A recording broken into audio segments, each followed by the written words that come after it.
उर्मिरसि राष्ट्रदा राष्ट्रं मे देहि स्वाहा कृष्ण उर्मिरसि राष्ट्रदा राष्ट्रममुखमयि देहि बृहसेनोऽसि राष्ट्रदा राष्ट्रं मे देहि स्वाहा बृहसेनोऽसि राष्ट्रदा राष्ट्रममुखमयि देहि ओम शांति शांति शांति।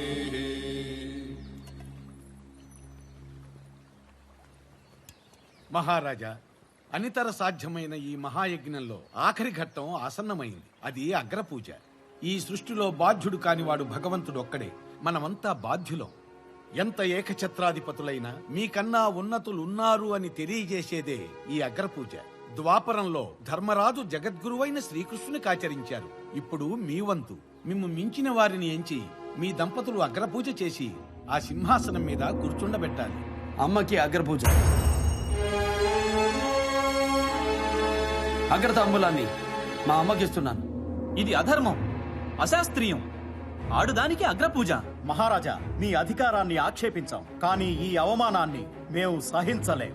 అవలకు అగ్రాసనార్హత లేదు, అందున విధవరాలు. ఇది అకార్యం. పవిత్రమైన ఆర్ష ధర్మానికే పరాభవం.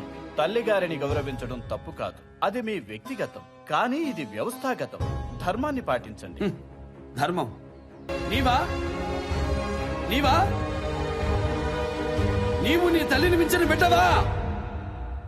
తల్లిని మించిన దైవం, తల్లి పేరుని మించిన గౌరవం ఏ వ్యక్తికి ఉండదు. దానికి ప్రతీకగా ఈ క్షణం నుంచి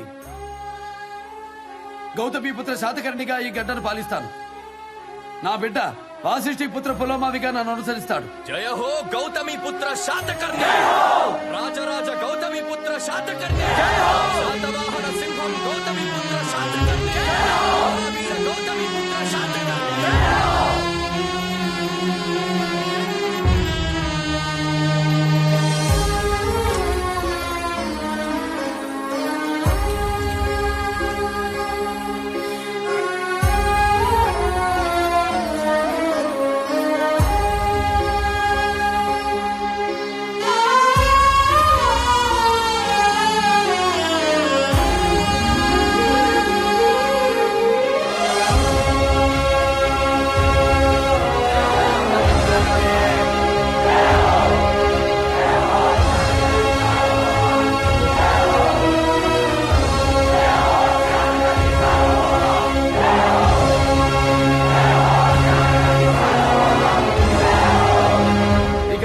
సామ్రాజ్యంలో ఒకే ధర్మం, ఒకే న్యాయం, ఒకే మార్గద్రవ్యం, ఒకే మార్గ విలువ. అంగదేశపు పంగడాలు కళింగలోనూ కొనవచ్చు, కోసల దేశపు కాయగూరలు కుంతలలోనూ అమ్మవచ్చు. రాజ్యానికి మధ్య వందల క్రోసులు వ్యర్థంగా పడి ఉన్న బీడి భూములన్నీ బీద రైతులకు దారాదత్తం చేస్తున్నాను. ఇక అఖండ భారతం అన్నపూర్ణ కావాలి. ప్రతి పల్లె ఓ ధాన్య ఘటకం అవ్వాలి. ఇది శకారంభం. భరతకండే భరతవర్ష అంటూ ఈ జంబుద్వీప కాలమాన పట్టికలో ఈనాటి నుండి శాలివాహన శకం ఆరంభమవుతుంది.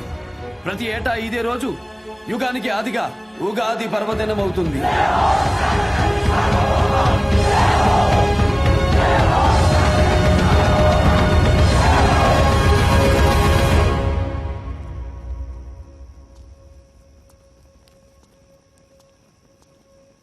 మహారాజా, ఇటు ప్రవేశం నిషిద్ధం. ఓహో, నిషిద్ధమా?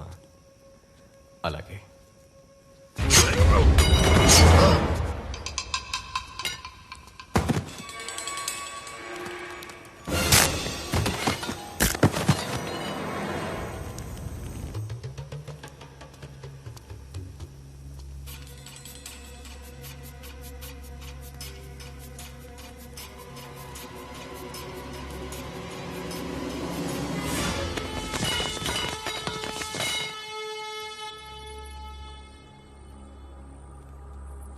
ఇక్కడున్నారా?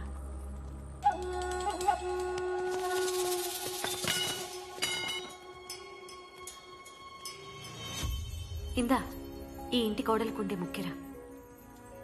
ఎవరైనా వస్తే ఇచ్చేయండి, రేపు వెళ్ళిపోతున్నాను.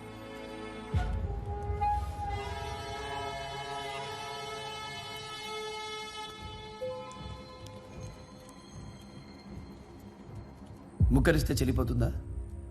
ఇంకా చాలా ఇచ్చానే. నేను చాలా ఇచ్చాను. అలా లెక్కలేసుకుంటే మీరే నాకు రుణపడి ఉంటారు. పిల్లలు వాళ్ళు అమ్మతో ఉంటారు. ఈ రాత్రైనా నాతో ఉంచొచ్చుగా. ఇంకా నయ్యం, నన్నుండమనలేదు.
ఇంత రక్షణ వలయాన్ని దాటి శత్రువులు కోటలోకి ప్రవేశించారంటే మనిషి తోలు కప్పుకున్న తోడేళ్లేవో మన మధ్య తిరుగుతున్నాయి.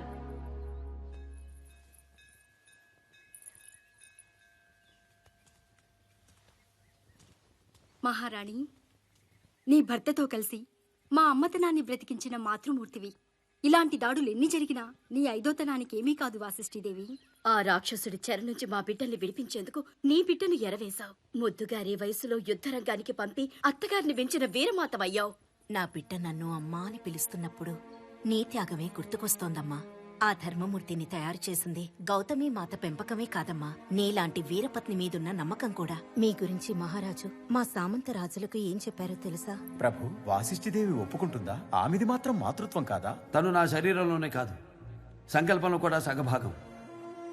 ధర్మార్థ కామ మోక్షాలలో నా చెయ్యి వీడదు, నా మాట దాటదు. నువ్వు నిజంగానే ఆయన సంకల్పంలో సగభాగం వాసిష్ఠీదేవి.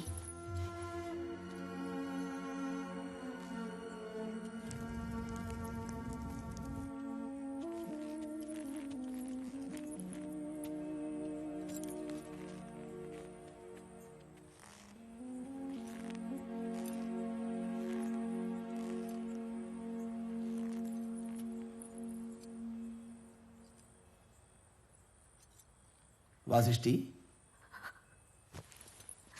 కన్నీళ్లు కూడా గుర్తుపడతారా?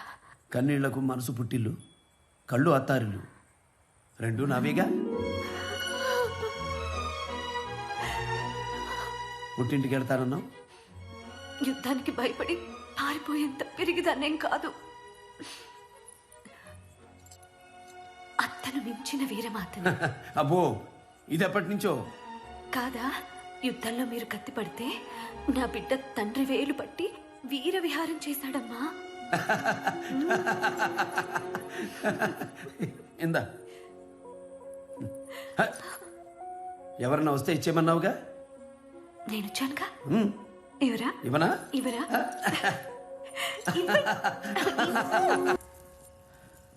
మీరు ప్రభు, తన పేరు ఎథీనా. పశ్చిమ తీరంలోని పారసీకులు. వాళ్ళ తాతగారు ప్రపంచ యాత్రికులు. మన సంస్కృతి నచ్చి సింధు పరివాహక ప్రాంతంలో స్థిరపడ్డారు.